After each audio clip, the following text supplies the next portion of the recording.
So this is the portion Vaigash. Okay. My name is Lucas Klein. I'm one of the teachers here at Roca Eterna for the English Youth Program, along with Johnny.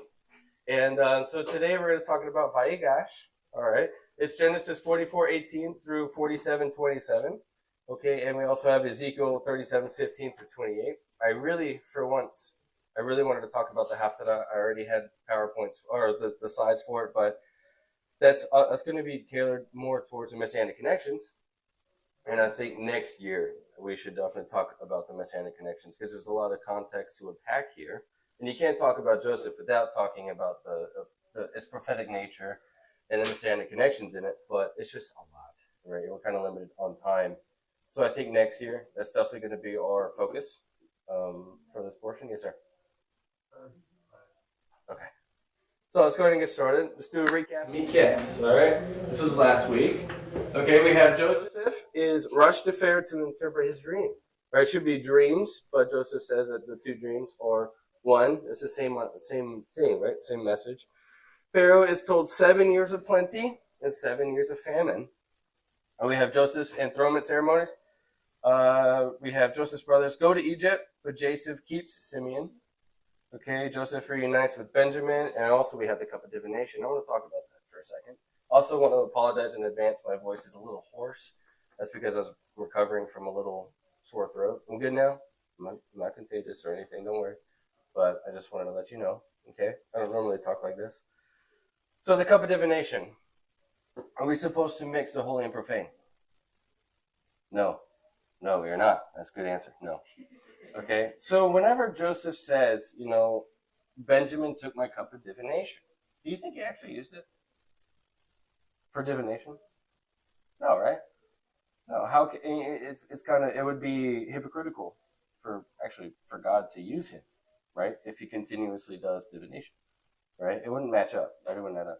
But Rico in one of his videos had a good point, right? Because he invites the brothers one day to eat. Okay, in their order of birth, right? Reuben first, so on and so forth. How would Joseph know that without the cup of divination? But obviously he'd know it anyways because he's his brother. He knows everything, right? So I just want to let y'all know he probably did not use it for actual divination. Okay, to them it would look like it'd be a cup of divination the way that he used it. Okay, but it's not. Moving forward. I want to talk about the general theme, right? Because we have so much we could talk about. It sets us up for the Exodus, right? We have a lot of prophetic. It's prophetic in nature with Benjamin and Joseph. There's a lot of messianic connections with Pharaoh and Joseph. There's a lot of context. We could go days talking about the story of Joseph, right?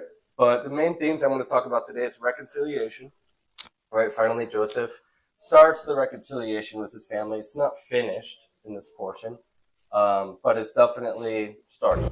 Okay, we have we have to talk about Pharaoh. All right, we really need to talk about him, his role in all of this, and with the messianic connections, which we'll talk more about next year. Right, we have Yeshua, which is Joseph in this story, and then we have Pharaoh, which is the father in the story. Right, we'll see that Pharaoh tells Joseph, bring your family, right? Bring your family to Egypt. Does that sound familiar? Yeah, right? It's like Jacob or Abraham? This would be Jacob. Okay. Jacob's final one. Yes. All right. Then we have what it means to be a righteous king. We have to talk about that as well because whenever we'll see, I think the brothers tell Joseph, "You're like Pharaoh." Right? Well, what does that mean? Let's talk about that. We're going to talk about that. What it means to be a righteous king. We're going to talk a little bit about Isaiah 9:6. I kind of want to. What's the word? I lost the word. I want to recap on a couple of the names that the Messiah is given in Isaiah 9:6. There's 5. Okay, a lot of times it said there's 3. Not really. If you look into the context, it should be 5. Wonderful Counselor, Mighty God, Everlasting Father, and Prince of Peace. I want to talk about 2 of them. I want to talk about Mighty God, what that means, right? Because that trips a lot of people up, right? Naturally. And then I also want to talk about Everlasting Father, which Johnny talked about a couple weeks ago with his portion. So we'll talk about that. I want to talk about a little bit at the end about Joseph's story to prophecy. Okay, I'm not going to go too in depth. Again, that's going to be more next year. Okay, but I think we should talk about it, hit on it. And then I want to talk about what it means to be slaves to the system, because that's kind of what Joseph does to Egypt, right? He gives Pharaoh the entire land of Egypt, which is nuts to think about, right? But it's very real. It's very real. It's happened today with the United States, with all over the world. So I do want to touch on that. It's not going to be political. I'm not going to get political, but I think that it's... You shouldn't talk to kids about politics well, we're talking about religion, but we shouldn't talk about politics. Yeah, no, I'm not going to get political, but you can see parallels already in today's age. All right, I don't know. Oh, the picture didn't show up. Oh, there you go. Baruch. Okay, so Baruch. this. Ad Adonai Ha Be Avorak. Bara Adonai Avorak.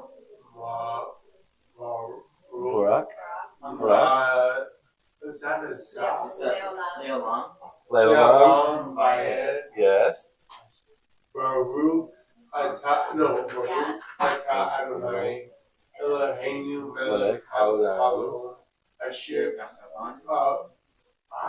Asher Bachaban. b'havanu. Mikol Hamid. Where are we? Right. Oh, I'm reading the other side. Oh, really? Yeah. Oh, you're killing it. I was reading this. I learned this in the synagogue. This is another vowel. And this is another. Like, I know how to read it, but then there's certain letters that I don't know. I have like the alphabet at home. That's awesome. That's awesome. But I don't know what the words mean that I'm reading. No, it's okay. We can read it here too. I thought you were reading the left. Though. Yeah. Do you want to continue? Oh, sure. Right here. Okay. Cole. Ashir b'ka banu mekol hamim v'natan lanu at-torato baruch atah Adonai natin ha-Torah. Perfect. Thank you so much. Blessed who is blessed, blessed is Adonai, which means God, who is blessed now and forever. You can say Santo for Spanish. Now and forever. Blessed are you, Adonai, our God, sovereign, a king, king of the universe, who has chosen us from among the peoples and given us the Torah. Blessed are you, Adonai, who gives the Torah. Perfect. Thank you so much, man. All right, y'all know the drill. We're going to start with chapter 44. Okay, starting from verse 18. I would read, but go ahead. Thank you. You want to pass the microphone? Wow, Spanish. Yeah?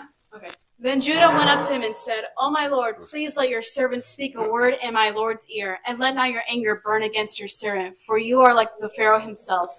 My lord asked his servant, saying, "Have you a father or a brother?" And we said to my lord, "We have a father, an old man, and a young brother, the child of his old age. His brother is dead, and he is alone, left on his mother's children, and his father loves him." Then you said to your servants, Bring him down to me, that I may set my eyes on him." We said to my lord, "The boy cannot leave his father, for if he should leave his father would die." Then you said to your servants, "Unless your youngest brother comes down with you, you shall not see my face again." Right. So what's going on right now, right? Judah's talking to Joseph. He says, "You're like Pharaoh himself." Don't worry, we'll talk about that. Okay. He talks about Joseph saying that his brother's dead. Right? So that he says, "Hey, you're technically dead."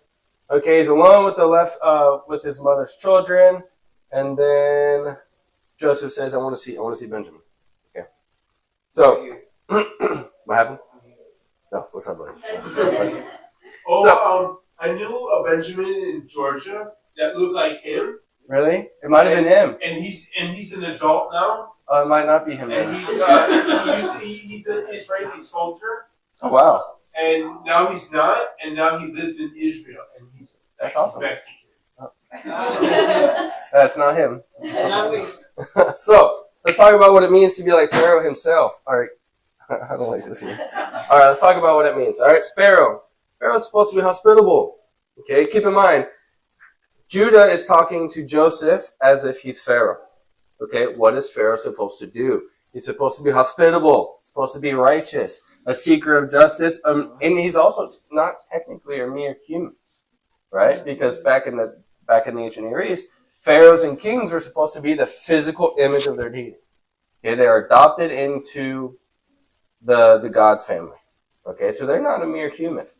Okay, so also Pharaoh's also sometimes referred to as everlasting father. Right? Does that sound familiar from Isaiah 9:6? Yeah, that's using royal language. Okay, because he's supposed to be a father to the kingdom. So Judah is saying to Joseph, like, hey, Johnny, you're Joseph, okay? I'm saying to you, Joseph, you have to be hospitable to me. You have to treat me with kindness and with justice. You have to be righteous. You have to take care of us, right? You can't kill us for nothing, right? But I also acknowledge you as, as king, as a pharaoh. Okay, that's what's happening, okay? Let's talk about what it means to be a righteous king, right? That's important because we've had plenty of dictators that are not too good, right? They're not righteous. Yeah, like Castro or... Yeah. I mean, we Is Hitler a dictator? yes, he was. Yes. Yeah. What else? Mussolini? Yeah. Let's see. There's a lot. We could go all Osama bin Laden. He's No, he's more of like a... a Tyrant. Yeah, that's a good way to say it. Yeah, I mean, we could talk about it all day. But were they righteous? No, they were not. Okay? They have to be. They had to take care of the needy. They had to take care of the homeless, the orphans, the widows. Does that sound familiar to you? Yeah. What did Yeshua do? He took care of everybody. He took care of the needy, the homeless, the orphans, the widows. What are we supposed to do? Take care of the needy, the homeless, the orphans, the widows. Why? Because we're also king priests on earth. Right? We got to do that. We have to do that as God's people. So it's not just, do you think that God took something that they did and made it his own? No. That's what righteousness is. We're supposed to do that. Okay? So, Isaiah 9:6, let's talk about that. Okay? We got 5 names for Messiah, or sometimes it said 3, but if you know the context in the ancient Near East, it's not 3, it's 5. Okay? We talked about this whenever we talked about the enthronement ceremonies with Joseph. He was given 5 names. Pharaoh's given 5 names. All right, we have wonderful, and we have counselor, and then we have mighty God. This is, I had a student talk to me one day. He's like, listen, we're talking about the Trinity. And he goes, what do you think about this? Right, Isaiah 9:6.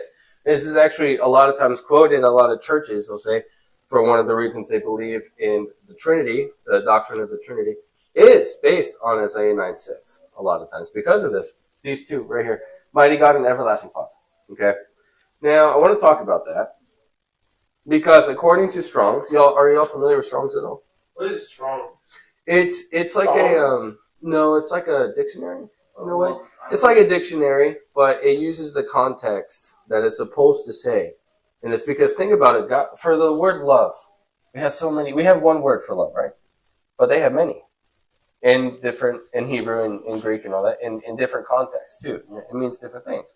Right? So Strong's does a great job at pinpointing what it means in this particular context, in this verse, and so on and so forth. Go I ahead. was actually going to say that the Strong's is more like a thesaurus. It shows you multiple uses of That's that true. word. That's true. Lexicon is actually a dictionary, so people get that confused. So they use the Strong's as a dictionary, but it's more like a thesaurus. The lexicon would be fit. Okay. Yeah, you gotta use the lexicon. Thank you. Is he a genius? Yes. You're a genius. You're straight. So we have God in this case is actually referring to hero. Okay, so it's going to be a mighty hero, right? But the Hebrew word is El. Okay. El? El. Yeah. El? So El. E-L. El. Hebrew. Oh, E-L. Yep. Not so, the Spanish O. Not the Spanish. No. Oh, the right. Hebrew El. So that translates to God, right? In our language, in our understanding, it means God. But in the actual context, it means mighty hero. Okay. So we lose translation. We use the context. Also, everlasting Father. What did I just say about Pharaoh? He was also referred to as everlasting Father.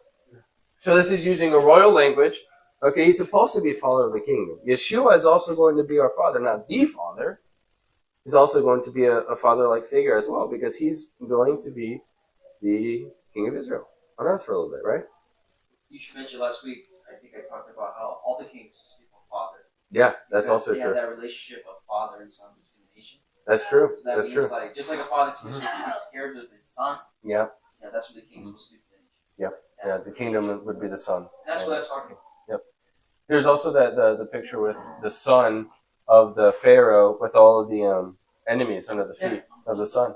That sounds familiar, right?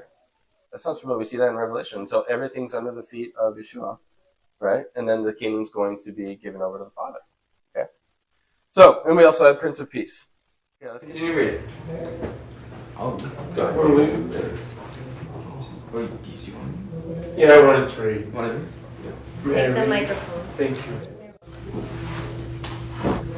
Is it? It's Hello? on. It's Hello? on. It's on. yeah, it's on. Okay. When we went back, I can hear it. Back to your servant, my father, we told him the words of my Lord. Verse 25. And when our father said, go again, buy as little food. Verse 26. Okay. You don't have to say We the said number. we cannot go down. If our youngest brother goes with us, then we will go down. For we cannot see the man's face unless our youngest brother is with us. Then your servant, my father, said to us, you know that my wife bore me 2 sons. One left me, and I said, surely he has been torn to pieces, and I have never seen him since. If you take this one also from me, and harm happens to him, you will bring down my gray hairs in evil to Sheol. Thank you. I appreciate it. So, right now, what's happening? Jacob says, go get us some more food. But they're like, we can't. Right? He won't see us unless we bring Benjamin. Right? And then Jacob says, if anything happens to Benjamin, it's going to kill me. Right? It's heartbreak. Okay? We know that Sheol is the equivalent of saying, like, to the grave. Right? Okay. So, one wife, 2 children. Let's think about that for a second. Imagine being in the brother's shoes for a second. Okay? Say we're all, like, y'all are like Judah, Simeon, Levi, and I'm Benjamin, right? And Jacob is him. Okay? Imagine Jacob saying, I only have 2 children. I only have 1 wife. That's crazy, right? That hurts, right? Like we also Leah, the concubines, right? They're also the mothers, and technically the wives. But no, only 1. Who was it? The wife, Rachel. He's referring to Rachel. And what are the 2 sons he's referring to? Benjamin and Joseph, right? Imagine how Reuben feels. Judah, Simeon, Levi. Well, Simeon's not there. But imagine if he heard about that, right? That would hurt. That's crazy.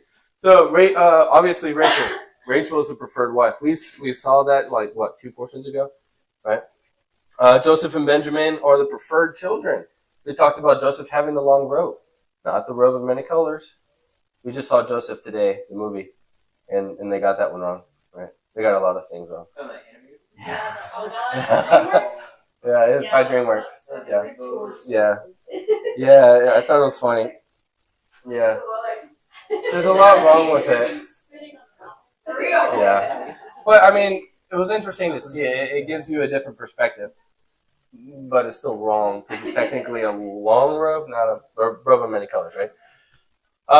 But that's crazy. Imagine how they felt. Just I know it's very subtle, and we read it, right? And we could read right over it if we're not paying attention, and we have no idea what Jacob just said to his brothers. But that's tough to hear.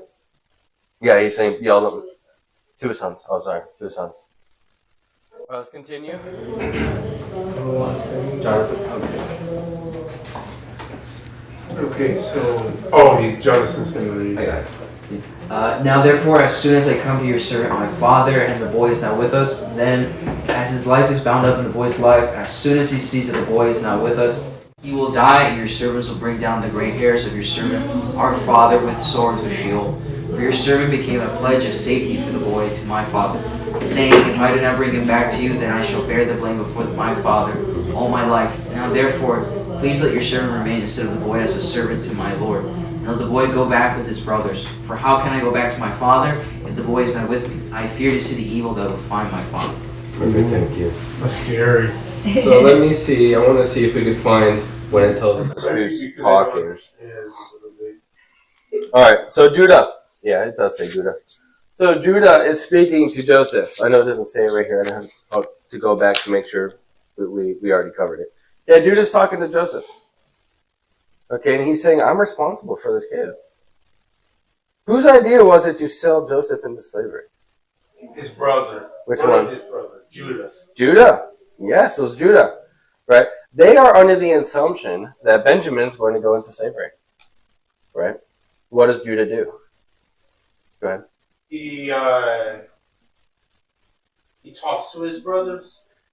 Yeah, but he defends Benjamin.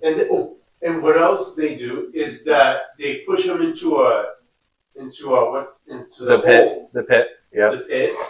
And two guys come by. Mm-hmm. They're walking by with their donkey. Right. Caravan. Yeah. Camel. Could be a camel. Yeah, Could be a camel. And they have all this stuff with them. They're slavers, and they take them to Egypt. Yes. And they sell them into slavery. Yes. And oh, this is good. I'm like a rabbi now. Yeah. And then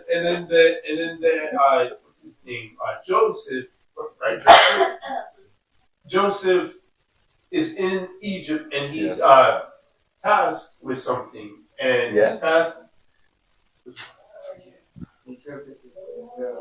To interpret the Pharaoh's dream. And then his wife comes by, the Pharaoh's wife, like this, and she tries to woo him. Well, that was Potiphar's wife. Huh? Potiphar's wife tried to do that, not Pharaoh's wife. Potiphar's the wife. leader? Yeah, so Potiphar bought Joseph. Okay, Potiphar's wife tried to sleep with Joseph. But Joseph said no, and he ran away. So Potiphar put him in prison. Okay. Oh, sorry, Joseph. Potiphar put Joseph in prison, sorry. And then he goes to interpret Pharaoh's dream, and then he's put into second in command as vizier, which we'll talk about now, here in a little bit. Yeah, and that's where we are. Right. And then what happens after Joseph interprets the dream? Yeah. I think he goes to jail, right? Yes. Well, before Pharaoh's dreams. Before Pharaoh. He does interpret two people's dreams in jail. Yeah. Okay, and he goes to jail, and then he starts praying, and he says, God, why do you do this to your servants? So he's in there, and he makes a plant, right? That's from the movie. Okay, he doesn't make a plant, whatever. And she hears him praying, and she says, he's actually a good person, or a righteous person. She gets the sister, right?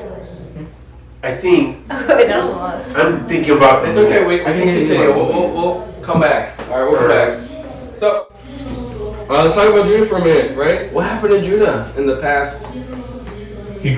Portion. He grew up. Yeah, a lot of stuff happened to him. Right? What was his firstborn's name?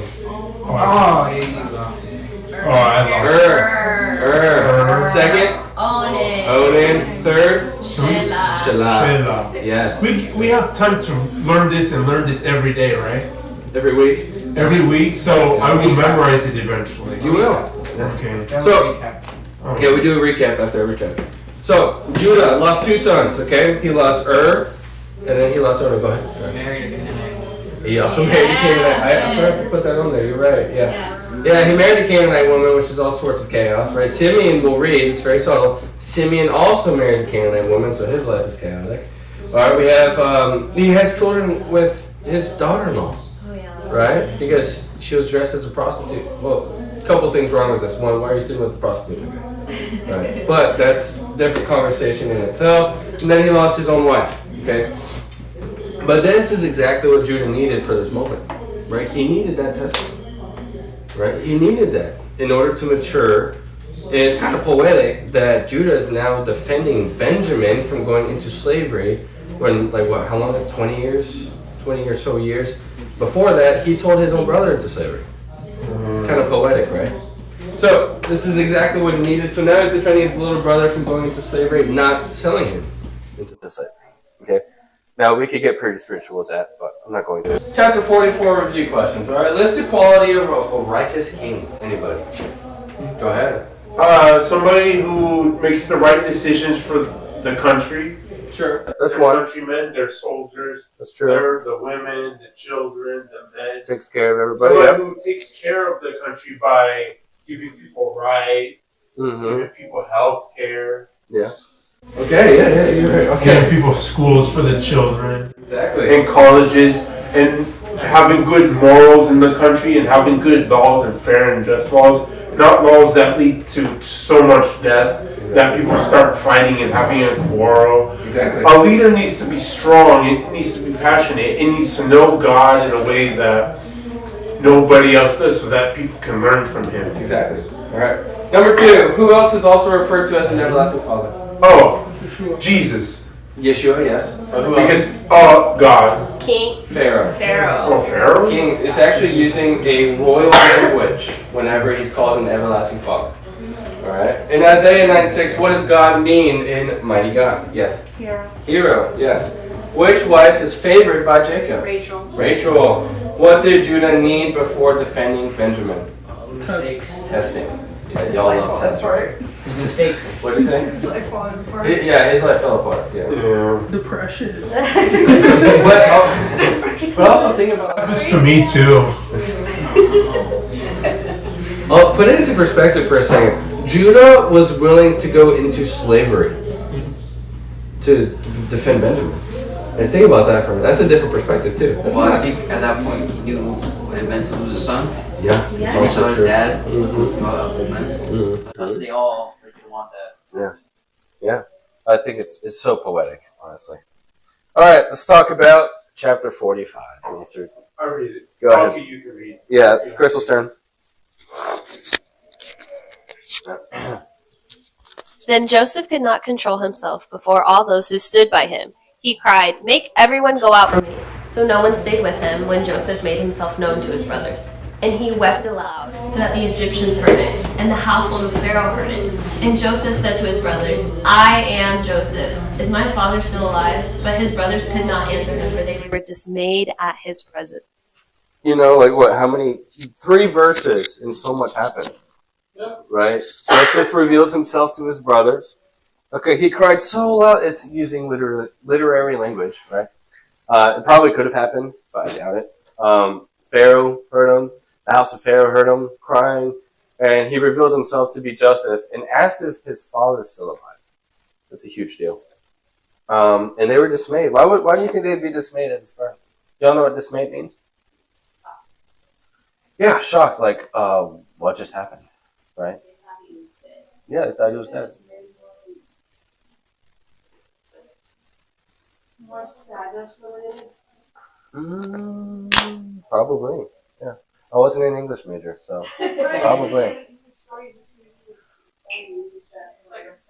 Sad connotation to it. Gotcha. That's probably, yeah. We'll go with that. That makes sense. Sometimes I have questions for God that is like very hard because like I go through things in my life as I'm growing up, and like I have a hard time with people in my life, like family members, and like I have a disability and certain things are stressful, but like because my brain is developing more, and I'm like recognizing, oh, what happened here? I can do this now, and I'm going a little bit stressed out. Sometimes I'm like, God, why is this happening to me? I don't understand. And sometimes I think about spiritual things too, like not because I think it's because of my brain, but because I get scared because I think something's gonna happen to me sometimes. No. Something bad.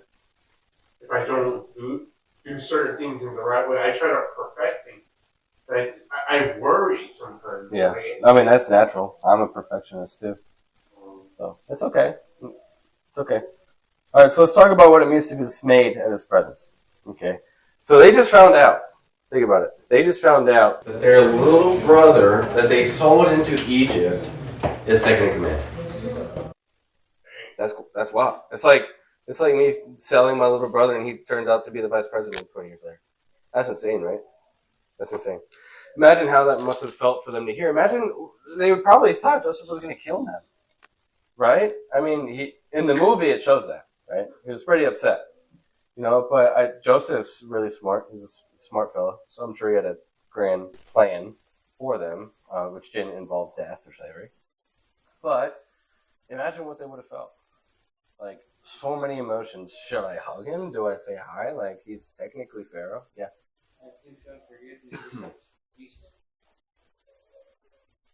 Mm-hmm. That's a great way to look at it. Yeah. It's okay. I know what you mean. It's okay. Oh, actually, I don't know if I have a slide for it. If I don't, I'll just talk about it. But we'll see. I have another point. Go ahead. Shai wants to read? Or was that a question, or did you want to read? Okay. Might have been awkward if you had a question. So Joseph said to his brothers, Come near to me, please. And they came near. And he said, I am your brother, Joseph, whom you sold into Egypt. And now do not be distressed or angry with yourselves because you sold me here. For God sent me before you to preserve life. For the famine has been in the land these 2 years, and there are yet 5 years in which there will be neither plowing nor harvest. And God sent me before you to preserve for you a remnant on earth, and to keep alive for you many survivors. So it was not you who sent me here, but God. He has made me a father to Pharaoh, and lord of all his house, and ruler of all the land of Egypt. Hurry and go up to my father and say to him, Thus says your son Joseph, God has made me lord of all Egypt. Come down to me, do not tarry. Y'all know what tarry means? Like, don't wait. Like, go. Okay. So I could sit here and talk about the Messianic connections for a long time. Okay, but I'll give you an answer to give Johnny later about covenants. Why would God keep a remnant on earth of Israel?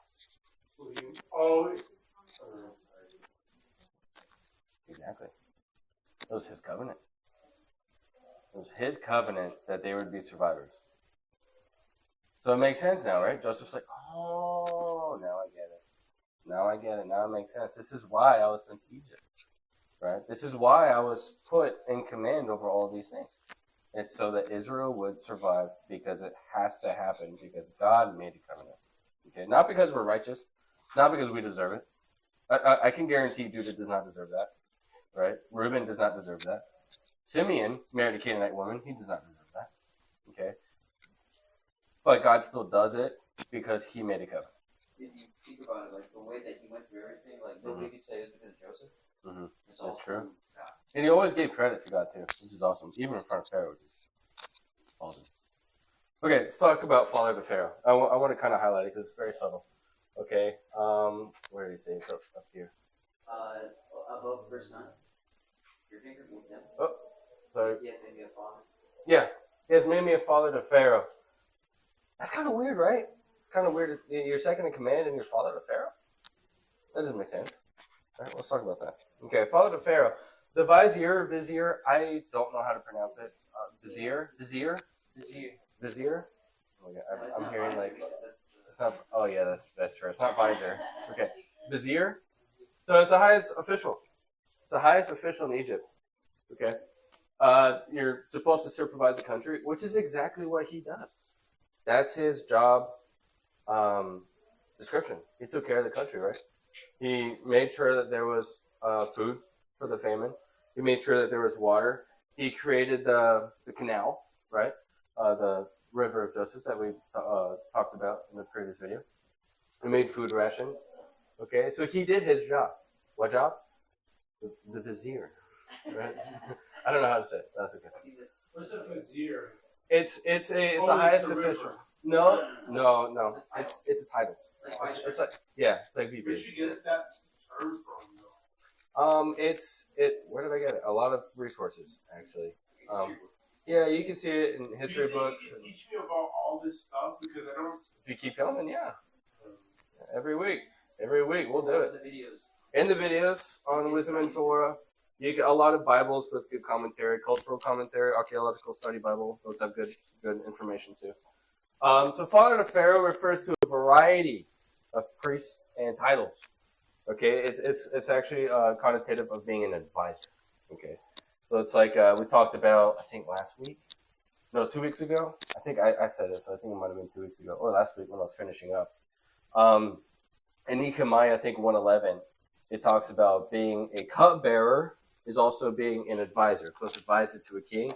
They would also be considered a father to Pharaoh.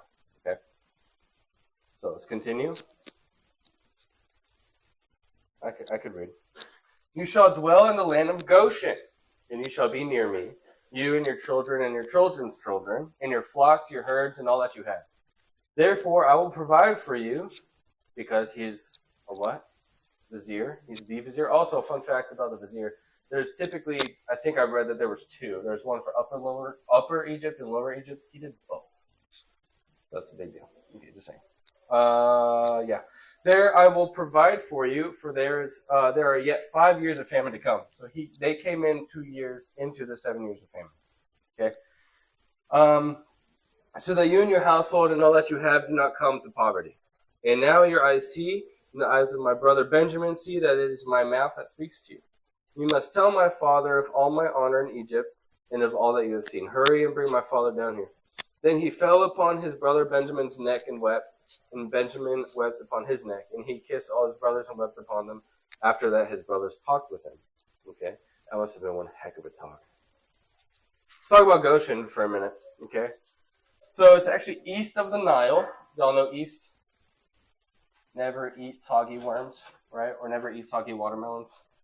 I learned worms. Waffles. Never, yeah. Anyways. 2 each of their own. So north, it's north, south, east, west. Okay. I learned worms, but that's okay. So, but I also grew up in a weird area. So east of the Nile, okay, to the right of the Nile, okay. That's actually the original part of the original land of Israel. That's kind of interesting, right?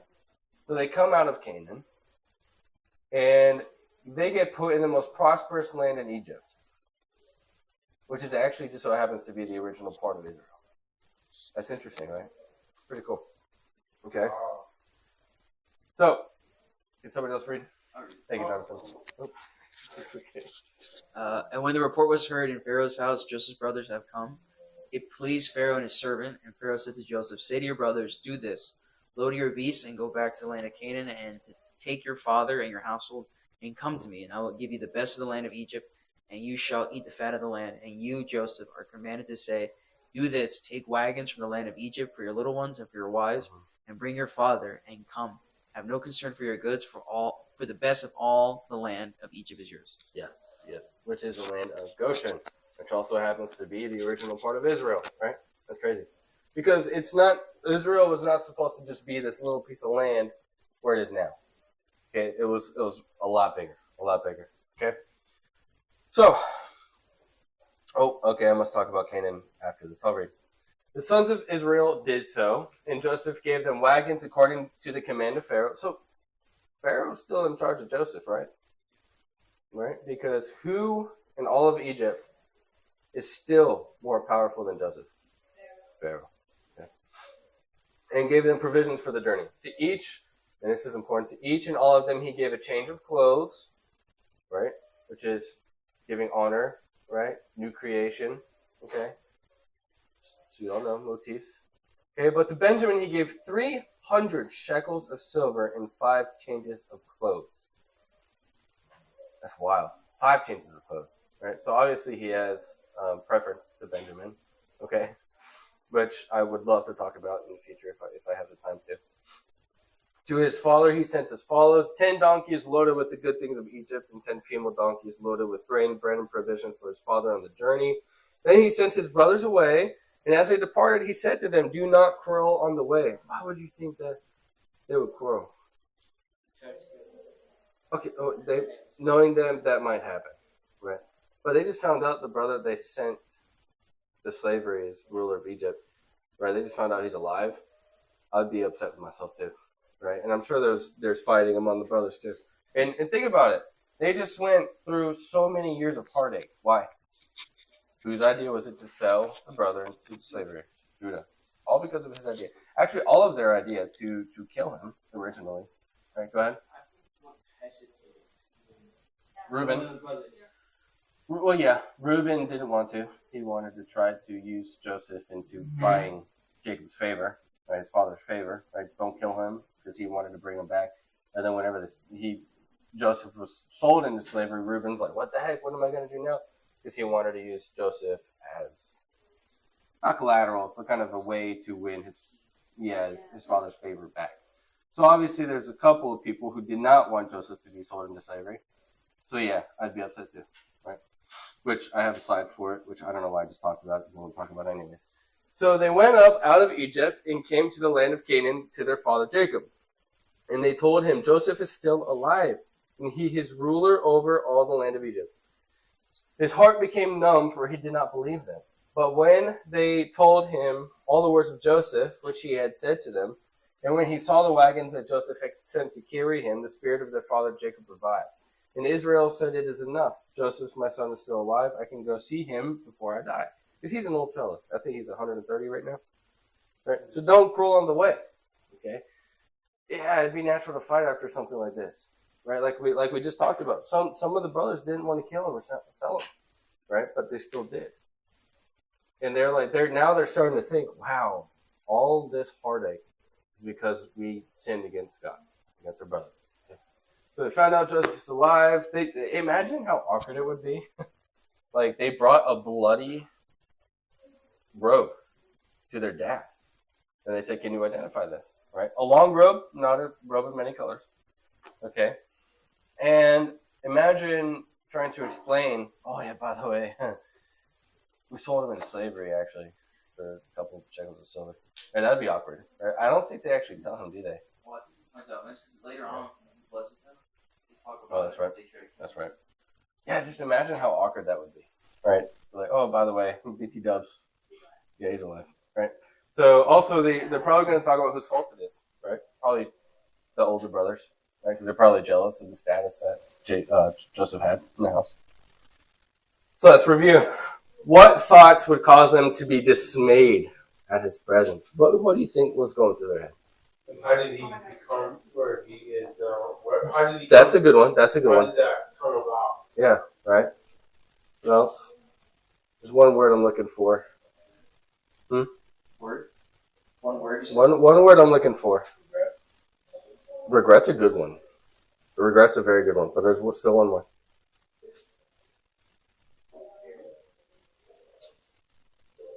Yeah, they're probably scared. Oh, you did? I'm sorry, I didn't hear you. I'm also deaf. Your dad? No, not really, but I'm good. I'm getting there.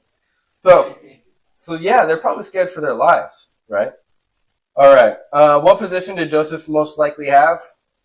Not visor, like vizier, right? What does father to Pharaoh connotate? Advisor. Yes, thank you. Advisor. What direction is Goshen from the Nile? East, not Worms. Okay. Goshen was not part of the original boundaries for Israel. True or false? False. It was. Okay, it was. That's why it's the most prosperous land in the land of Egypt. Okay.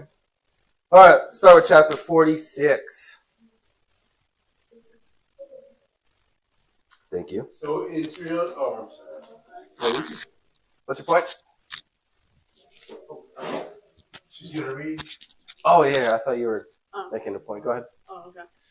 So Israel took his journey with all that he had and came to Beersheba and offered sacrifices to God of his father Isaac. And God spoke to Israel in visions of the night and said, "Jacob, Jacob." And he said, "Here I am." And he said, "I am God, the God of your father. Do not be afraid to go down to Egypt, for I will there make you a great nation. I myself will go down with you to Egypt. I will bring you up again, and Joseph's hand shall close your eyes." Perfect. Thank you so much. So let's talk about Beersheba real quick. This is actually a little part of a picture that I had whenever we talked about Jacob and Laban. Whenever he went up to go to Haran, okay, or Haran, however you say it. But this is also where Isaac built an altar, according to Genesis 26:25. That's also where his father worshipped, right? So I think it's interesting that we see that God refers to himself as the God of your father because he's in Beersheba, where he grew up, where his father's altar was. Okay, so Jacob took advantage of the trip because if you look at Bethel, which is where Jacob set up the pillar, right, on his way to Laban's house and all that, but he's probably coming from over here, stops in Beersheba, and then you enter Egypt. Okay, so it's on the way. Okay, hand closing the eyes. I thought that was kind of weird, but the first, I know someone's going to say something about it, but it's okay. Y'all watch Star Wars? You remember when Anakin's mom died from the Sand People? What did Anakin do? Cover the eyes. Yes. So it does signify death in some way. Okay, so he's saying, listen, Joseph's going to be able to be there whenever you die and close your eyes. Okay. All right. So let's continue. Crystal? Then Jacob set out from Beersheba. The sons of Israel carried Jacob, their father, their little ones, and their wives in the wagon that Pharaoh had sent to carry him. They also took their livestock and their goods, which they had gained in the land of Canaan, and came into Egypt. Jacob and all his offspring with him, his sons and his sons' sons with him, his daughters and his sons' daughters, all his offspring he brought with him into Egypt. Now, these are the names of the descendants of Israel who came into Egypt. Jacob and his sons, Reuben, Jacob's firstborn, and the sons of Reuben, Hanok, Palu, Hezron, and Carmi. The sons of Simeon, oh my gosh, Jemuel. Yeah, you want to say that? Sorry. There's also this one, so. I mean. Okay. And the sons of Reuben, Hanoch, Palu, Hezron, and Kami. The sons of Simeon, Jemuel, Jasmine, Ohad, Jachin, Zohar, Shaul. The sons of a Canaanite woman. Exactly. So we see that Simeon married a Canaanite woman. Go ahead. The sons of Levi, Gershon, Kohath, and Memrari. The sons of Judah, Onan, Shelah, Perez, and Zerah. But and Onan died in the land of Canaan. And the sons of Perez were Hezron and Hamul. The sons of Issachar, Tula, Puva, as I say it, Yob, Shimron. The sons of Zebulun, Zered, Elon, and Jalil. These are the sons of Leah, whom she bore to Jacob in Padan Aram, together with his daughter Dinah. Altogether, his sons and his daughters numbered 33. Okay. Sorry, I'm so sorry. That's just it's a long genealogy. The sons of Gad, Ziphion, Hagi, Shuni, Esbon, Eri, Erodi, Areli, I guess. The sons of Asher, Imnah, Ishva, Ishvi, Beriah, with Sarah, their sister, and the sons of Beriah, Heber, and Malchiel. Mm-hmm. These are the sons of Zilpah, whom Laban gave to Leah his daughter, and these she bore to Jacob 16 persons. Mm-hmm. The sons of Rachel, Jacob's wife, Joseph, and Benjamin. And to and to Joseph in the land of Egypt were born Manasseh and Ephraim, whom Asenath, the daughter of Potiphar, the priest of On, bore to him. And the sons of Benjamin, Bela, Becher, Ashbel, Gera, Naaman, Ehi, Rosh, Hupim, and Ard. These are the sons of Rachel who were born to Jacob, 14 persons in all. I'll do it. I'm fine with this. All right. Oh, you are? I'm fine. The sons of Dan, Hushim. The sons of Naphtali, Jazeel, Guni, Jezer, and Shalem. These are the sons of Bilhah. Oh my God, so sorry. Laban gave to Rachel his daughter. These she bore to Jacob, 7 persons in all. All the persons belonging to Jacob came into Egypt, who were all his descendants, not including Jacob's sons' wives, who were 66 persons in all. And the sons of Joseph who were born to him in Egypt were 2. All the persons of the houses of Jacob who came into Egypt were 70. Thank you. That's it, you. Wait. Yeah. Okay. So I'm so sorry. Yeah, I know that's a long. We read 70 names. Yeah. Well, that's a lot of kids. They're not exactly American, so Huh? they're not American like Michael or something simple, but it's okay. Now, notice how many people came into Egypt.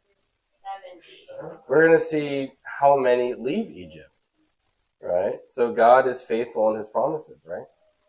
Okay, let's talk about names. Now, I didn't get the time or the opportunity really to get down and talk about each name because each name has a significance and has a meaning, right? And so I'm sure there's a huge message that we can get from all these names, right? So in the future, I think that would be a project I'd really like to do as well. But I just wanted to mention that so you know, whenever there's a genealogy, there's a reason. There's a reason that it also says 70 people. Why? Because God knows what's going to happen, right? Thousands are going to leave Egypt. Okay, started with 70. Okay, so I just want to touch on it. I'll read it, don't worry. So he had sent Judah ahead of him to Joseph to show the way before him in Goshen. Okay, and they came into the land of Goshen. Then Joseph prepared his chariot, right? That's bougie. Prepared his chariot and went up to meet Israel, his father, in Goshen. Remember, Jacob also has another name, Israel.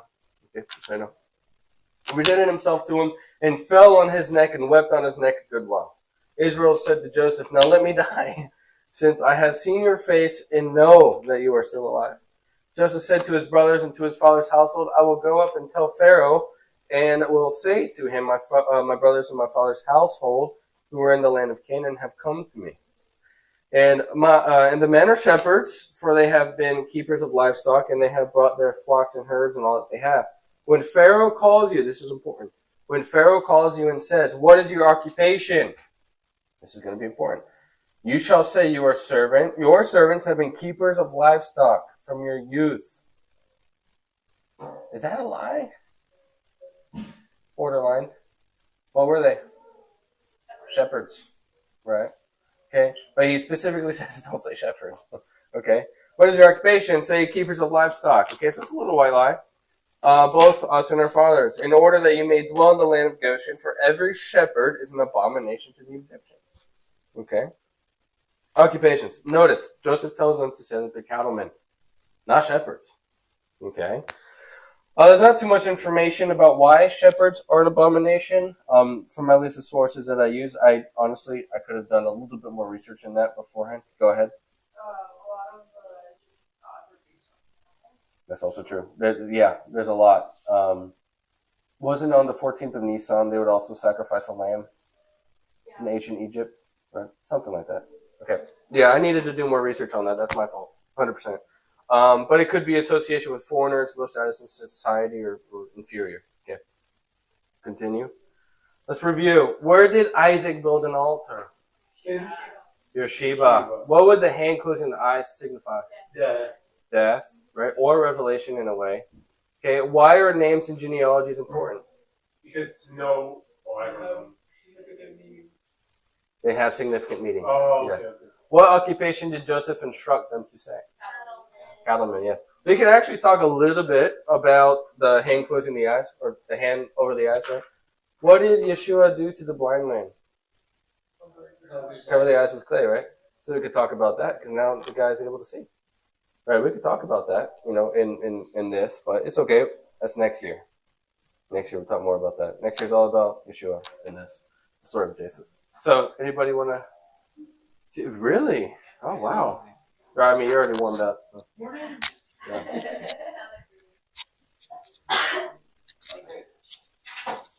So Joseph went in and told Pharaoh, "My father and my brothers, with their flocks and herds and all that they possess, have come from the land of Canaan.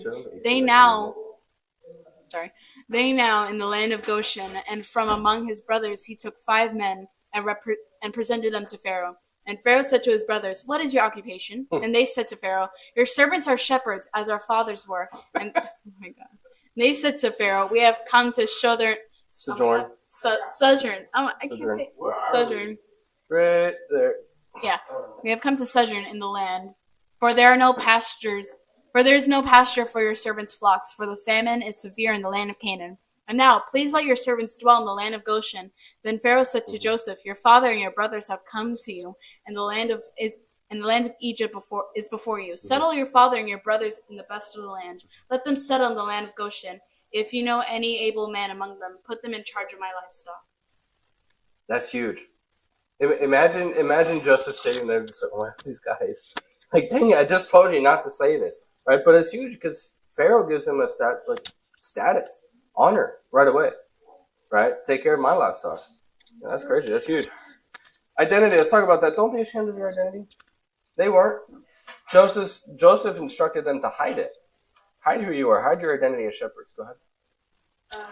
From what I know, the reasons of why he also told them to say that they were was because there was looking to give him position of power, their Joseph family. Right. Joseph was here and Right. and so it was also to not to Egypt's culture. Mm-hmm. That's true. I read about that too. You had to not get into politics and stuff. I don't know how to say it in English. Not integrate, into. Oh, you don't speak a lot of English? I speak English. Okay. Yeah. Thank you, Shay. But yeah, it's kind of interesting that even though they knew the shepherds were an abomination, they still owned up to it. They said, "No, we're shepherds." Right? That's big. I think that's more spiritual than it is cultural or context. But I think it's pretty interesting. So Joseph went in and told Pharaoh, my father and my brothers with their flocks and herds. Microphone? Oh yeah, I'm 100% sure. 100% sure. Okay, Joseph went in and told Pharaoh, my father and my brothers with their flocks and herds, and all that they possess. Wait a second. I thought I fixed it. What happened? Okay, there we're here. Then Joseph brought in Jacob, his fathers, and stood him before Pharaoh. And Jacob blessed Pharaoh. And Pharaoh said to Jacob, how many are the days of the years of your life? And Jacob said to Pharaoh, the days of the years of my sojourning are 130 years. Few and evil have been the days of the years of my life, and they have not attained to the days of the years of the life of my fathers in the days of their sojourning. And Jacob blessed Pharaoh and went out from the presence of Pharaoh. Then Jacob settled and his father and his brothers, and gave him a possession in the land of Egypt, in the best of the land, in the land of Ramses, as Pharaoh had commented. And Joseph provided his father, his brothers, and all his father's household with food according to the number of their dependents. Perfect. So, what did we talk about a couple weeks ago about years? How old you are? Who granted long life according to the ancient Near Eastern thought? They're gods. Yes. Right. So that's huge. It's a huge statement from Jacob. Yeah, y'all. I'm only 130 years old. But that's huge, right? Back in that time, I think the average age was 50, 70, something like that, right? Oh, isn't that today? Exactly. Exactly. It's very similar to today. Right? But Jacob struts in. He just walked, I don't know how many 100 miles. He said, yeah, I'm only 130 years old. My life sucked. But, I'm still young. That's crazy. Imagine what that said to Pharaoh. And he told him, my father told me to live way longer. Exactly. That's a message to Pharaoh, too. Okay. I also want to talk about a possession in the land of Egypt. We're going to see that this is important because Pharaoh commanded Joseph to give his family a possession in the land of Egypt. Y'all remember when we talked about royal grants? land, right? Royal grants. Okay. Now, can a king take that away? No. Otherwise he would go back on his covenant. What? It would depend, right? Yeah, it did depend. But in this case, we'll see that Pharaoh does not take away the land that they are on in the future. Just keep that in mind, okay? Just keep it in mind. We'll talk more about it. Hey, Okay. can you give a blessing, like not like in the sense that you say, okay, I'm gonna trade this down to you. Like when you say to somebody that is atheistic, right? Right. No, well, you could trade a gift, yeah. Like spiritually, like you can say not like literally, but like Right. like you, I don't know how to explain. Like you could trade something like for like I don't know. It's too complicated. It's okay. We can talk later. It's okay. So let's talk about land, right? Pharaoh commanded Joseph to give him a possession of land. Okay, that's big. Okay, it doesn't just say to stay on it. It doesn't say anything. No, it's their possession. Okay, rightfully theirs because it's the land of Israel. Okay, so we'll also see in the future what happens whenever Joseph was able to get everybody to sell all of their wealth to Pharaoh, including their land.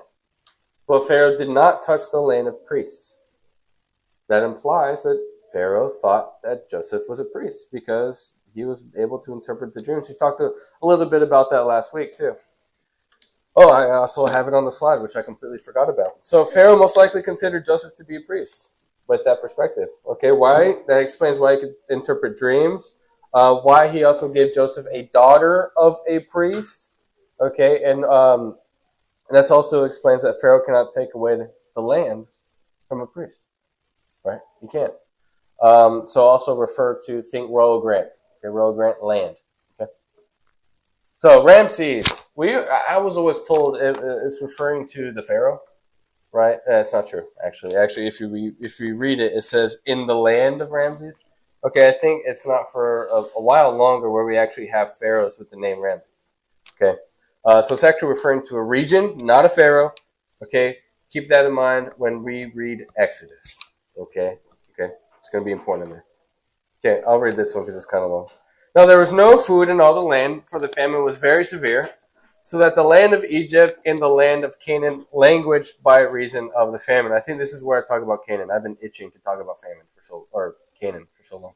And Joseph gathered up all the money that was found in the land of Egypt and in the land of Canaan in exchange for the grain that they bought. And Joseph brought the money into Pharaoh's house. Okay, and when the money was all spent in the land of in Egypt and in the land of Canaan, all the Egyptians came to Joseph and said, "Give us food. Why should we die before your eyes? For our money is gone." You need to start thinking about what's going on around the world the past couple, 100 years or so, money and stuff. Let's think about that. Okay. And Joseph answered, "Give your livestock, and I will give you food in exchange for your livestock, if your money is gone." And they brought their livestock to Joseph, and Joseph gave them food in exchange for the horses, flocks, herds, and the donkeys. That's like giving up your house for food. That's what it is. That's how severe this is. They were willing to sell generational wealth for food. Okay, because that's equivalent of flocks and herds. What? Well, you also have to consider, like Shai also shed light on, animals in that time were sacred. A lot of animals are sacred. They didn't eat the herds. So, go ahead. Go ahead, Shai. Yeah, but a lot of the Egyptian gods Yeah, that's true. so they wouldn't eat those animals. Exactly. Like in what's it called? In Norse mythology, they have things like bulls, like warriors that are bulls, or the centaurs, right? Centaurs. Yeah, half horse, half man. Yeah. And then some people that can turn, like Freya can turn into a bird, like in God of War. Mm-hmm. And Loki can turn into a bear. Mm-hmm. Yeah. Yep. Along the same lines. So they just lost all their money, and now they're willing to give up their generational wealth for food. Okay. So he supplied them with the food in exchange for all their livestock that year. And when the year was ended, they came to him the following year and said to him, We will not hide from my Lord that our money is all spent. The herds of the livestock are my Lord's. There is nothing left in the sight of my Lord but our bodies and our land. Why should we die before your eyes, both we and our land? Buy us and our land for food, and we with our land will be servants to Pharaoh. Wow. And give us seed that we may live and not die, and that the land may not be desolate. They sold themselves for food and their land. Think about it. They just gave up all their money to the government, to Pharaoh, for food. They gave up, huh? And spent it in a year. Yeah, in a year. Then the next year, they sold all of their livestock. Okay, generational wealth. It's like me selling my car and my house that I don't have, okay, for food, right? And then the next year, they said, well, we got nothing left. We got the land and we got our bodies. So they were now slaves to Pharaoh. Pharaoh bought them. Yeah, don't say it. It's okay. So let's talk about Canaan. Canaan, or Canaan. Okay? Well, this is English. All right? This is an English group. So we're going to say Canaan. Okay? Canaan. Yeah. Canaan. So, y'all remember suzerain and vassal? Y'all remember that? Suzerain, vassal? Suzerain, vassal? Suzerain, vassal. Suzerain, Okay? vassal. So it's like me being England, okay? And then early United States would be a vassal, right? The colonies. Just as an example that came on the top of my head, it's probably historically incorrect. That's okay. So Egypt was a suzerain government in the land of Canaan. A lot of people didn't know that. I did not know that prior to this portion. Okay, so that's why whenever we read it, if we go back, which I'm not going to do because I have no idea where it is, it says in Egypt and Canaan, and Canaan, and Canaan, and Canaan over and over again. Why? Because that's the vassal country under Egypt. Okay? So Egypt was the main government in Canaan. Also, Jacob's family left Canaan. Who succumbed to the famine really bad? Canaan.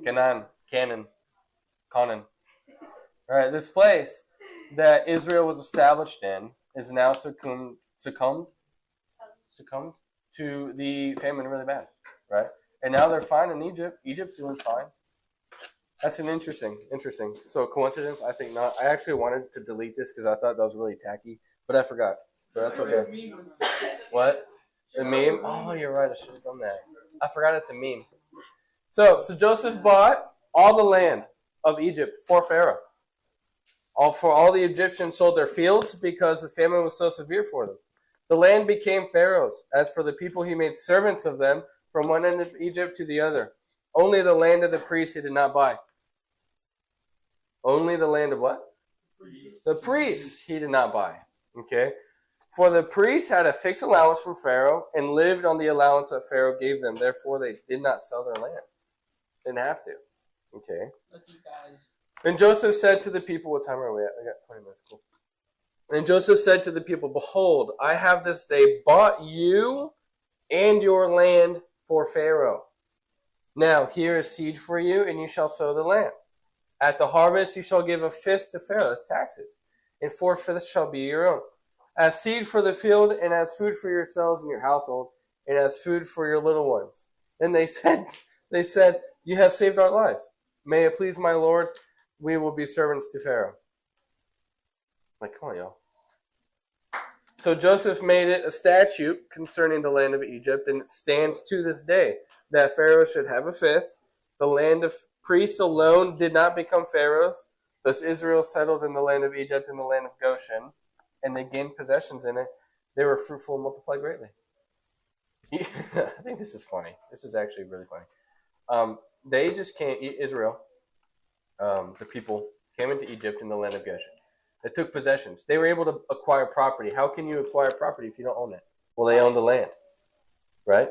So they acquired property. They were fine. They were good. They multiplied greatly. They were chilling. Everybody else in Egypt sold themselves to Pharaoh. That's nuts. Like, just think about that, right? Now I go to work. And I get money. Okay, now I still got to pay taxes. That sounds familiar, right? That's from here. Okay. Right? And then I think we'll read, he moves them to cities, right? Y'all ever met some city folk? Yeah, they're really. Do they know how to fish? No. No. Nothing. Do they know how to hunt? No. There's a reason behind that. Okay, we'll talk about that. So let's talk about the system. Let's talk. They're not. Well, they are spoiled. Okay, not really. No, they're not spoiled. It's actually really. Anyways, so let's talk about the system. Okay, so essentially, Joseph was able to give the entire land and possessions and people of Egypt to Pharaoh. That's a big endeavor. I mean, think about it. In a span of like maybe 4 years, 4 years, 5 years, Joseph completely made everything in the land of Egypt belonging to Pharaoh. Elon Musk got nothing on this guy. I'm telling you that right now. Like, nothing. Okay, Pharaoh is very wealthy. Okay, very wealthy. And people felt free by being slaves. And I use slaves not as a harsh term. I don't mean to. But in a way, it's kind of fitting, right? It was like an indentured slave servitude. Right, the servants, right? Servants. So I don't want you to be like, oh my gosh, this guy condones slavery. No. Wait, condone, is that good or bad? Condone is good, like support. Okay, I do not condone slavery. Okay. I don't want you to think I do. But you know, that was a common practice back then when you didn't have anything to your name and stuff like that. Yeah, you could go into slavery. Take care of you would give yourself into servitude, sometimes for a couple of years for life. Yeah, and I remember some folks are like, well, the Bible supports slavery. No. Slavery back then is very different to the slavery you're thinking of. Okay? So let's think about this for a second. Flocks equals wealth. That's like I just said, a flock is generational, right?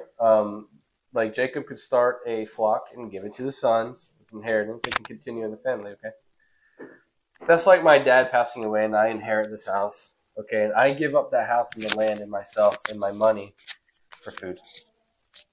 Okay, and then I get moved to a city. Okay, I get moved to a city. Do you think it's easier to control food in a city or out in the country? Which one's easier? Control food, rations, City. rations. City, right? You can just shut down Walmart, Publix, Aldi's, Trader Joe's if you live in a big city, right? Wawa. Like you got problems if that happens, right? It's easier to do that. Yeah, Wawa, right? Lakeland just got no, Ocala just got a Wawa. That's not good. I don't like that. I like Ocala better small. All right, so think about that. You just sold your entire family's possessions to Pharaoh. Okay, they moved you to a city, which we'll read about. Okay, they moved you to a city. Do you think it's easier to control them in the city or in the country? In the city, right? It's because they can cut you off from food, right? Y'all don't know how to go fishing. Y'all don't know how to go hunt. You don't know how to grow your own food, right? Do you know? Yeah. I've been in Chicago before. That's a big city. It's really cold, and they. Well, I don't know. Yeah. I don't know what I'm talking about. No, you're right. It's a big city. Yeah, but like, think about it. You can't provide for yourself, can you? No. Right. So I mean, you still can't provide for yourself here because they have everything in the store. They don't let you hunt all the animals. They don't let you grow your own medication. Yeah. They say that's bad now. You get fined for something. Yeah.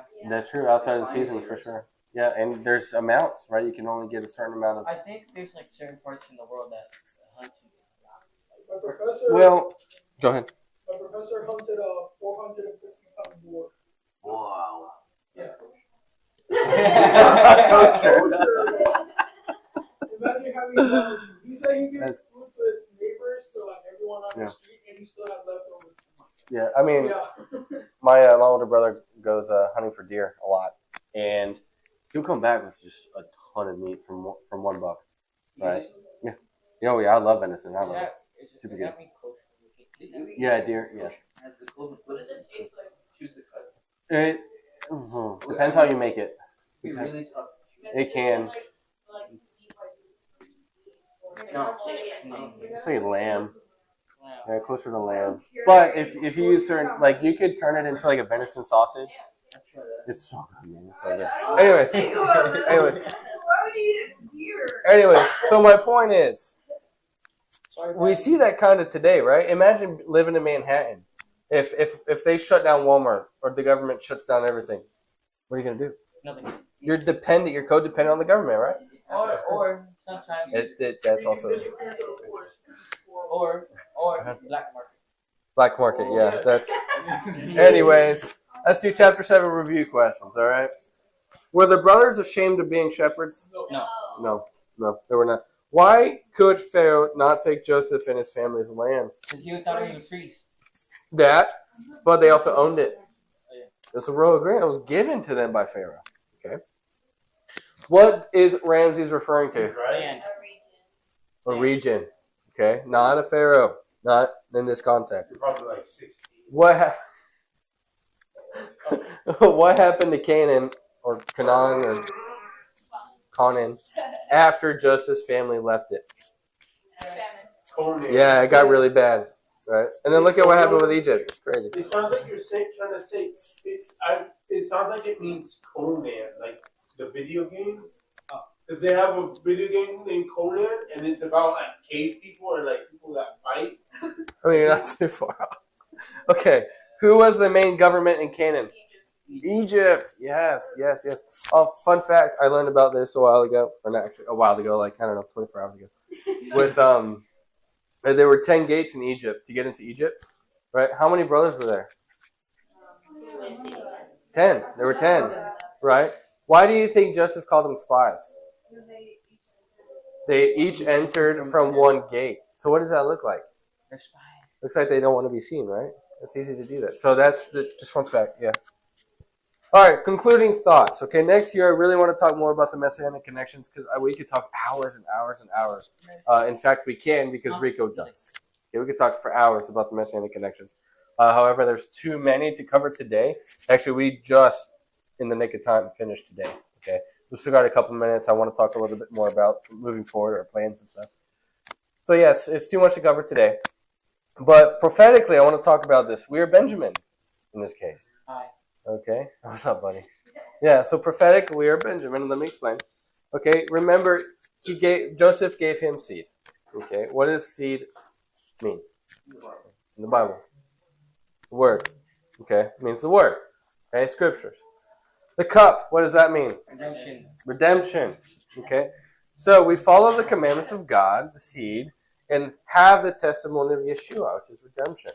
Okay, but notice how much Joseph favors Benjamin over the other brothers. What did Judah do? Defended Benjamin. Okay, and what did Joseph do after that? Revealed himself. So we can talk about it, right? We got our big brother Judah, right? So what happens whenever they finally defend their younger brother Benjamin? Yeshua, right? Because if you look at it, Joseph is Yeshua, Pharaoh is the father, right? That's really interesting. I really want to talk more about it today, but I'm going to go talk for, 20 minutes. I have brothers too and sisters. Yeah, me too. Well, not everybody. But Joseph definitely did. So I want to talk more about that next year. We could talk a lot about the prophetic message behind it, the messianic connections behind it, because it's beautiful. Once you look into it, actually it's beautiful. So that's it. That's all I have for today. Any questions so far? It's too complicated. We could talk about it later. It's okay. No questions? There's so many people in the world that like they can deal with the same thing, and some people can be challenged by it. All right. Well, I appreciate y'all. Go ahead. Yeah, I'm going to do that here in a minute. Yep. All right. Thank y'all so much for coming. I really appreciate your time. I'll see y'all next week.